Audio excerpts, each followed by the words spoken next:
This video will take you through the few easy steps necessary to use labor tasks in a work order. At their core, labor tasks serve as a way of building a detailed list of work that needs to be done to complete a PM or work order. You can create and assign tasks to different users, then track which tasks are completed and when.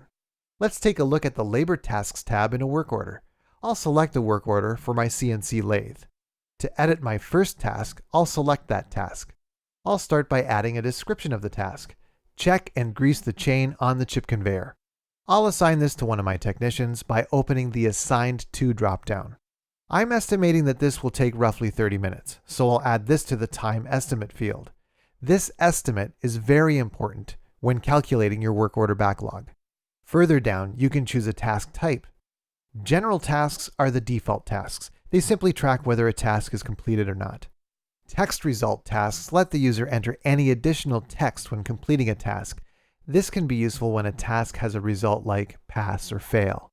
Meter reading tasks let the user update an asset's meter reading directly from a work order.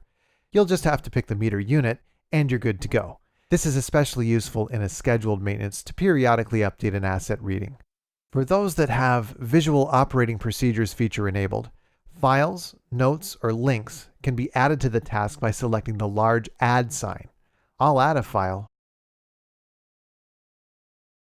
If I wanted, I could add more tasks to my work order by selecting the New button again.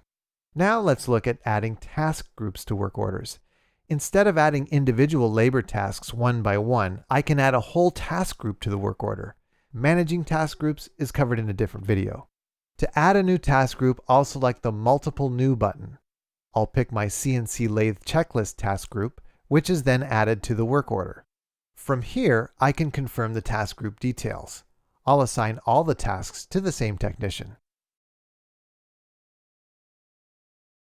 If I want, I can reorder tasks by selecting the Reorder button and dragging and moving the task.